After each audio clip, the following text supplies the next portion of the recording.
Vous allez voir comment là-bas, élus et commerçants ont réussi à redynamiser l'activité du quotidien. Des logements vacants ont même été remis sur le marché, ce qui profite à tous les habitants. C'est ce qu'ont constaté pour nous nos correspondants Isabelle de Lyon et David Bress. C'est une ville qui attire de nombreux touristes en été et se bat en hiver pour garder ses propres habitants. Les ramener dans le centre-ville, qu'ils s'y installent, y fassent leurs achats. Cahors s'est lancé dans un programme de rénovation dont a bénéficié la halle centrale pour le bonheur des clients.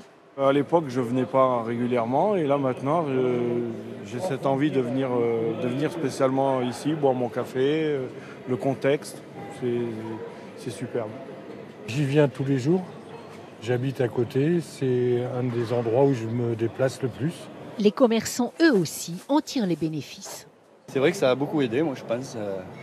Ça redonne un coup de jeune à cette halle et ça c'est bien. Non, mais tout le monde vous dira, sous la halle, tout le monde, c'est rare que quelqu'un m'a travaillé par elle. Bon, maintenant voilà. Nous on est contents. Maintenant je ne peux pas dire pour les autres, mais nous on est contents. Signataire de la convention Cœur de Ville depuis 3 ans, la ville a pu s'offrir un nouveau cinéma en plein centre à 7 millions d'euros avec des aides de l'État et de la région. La capacité de financement, d'autofinancement d'une ville moyenne, petite moyenne comme Cahors, même à l'échelle de l'agglomération, ne permet pas de faire tout seul une opération de cette ampleur. Ça n'est pas possible. Donc, d'où l'intérêt du programme Action Cœur de Ville. La mairie n'est pas seule à recevoir des aides. Les propriétaires privés peuvent en bénéficier pour rénover de vieux immeubles. Celui-ci, abandonné pendant 10 ans, a été entièrement réhabilité par un investisseur toulousain avec 30% de subvention. On a de la demande et on manquerait presque d'offres sur Cahors, d'immeubles à rénover entièrement, du sol au plafond, quoi. Et ça se loue bien derrière. Et ça se loue très bien.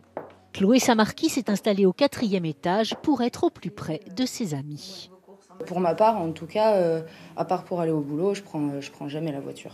Elle reste garée, je me balade toujours à pied dans Cahors et c'est super chouette de pouvoir aller faire ses services à pied.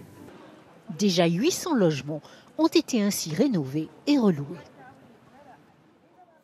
À l'étranger, les États-Unis annoncent un boycott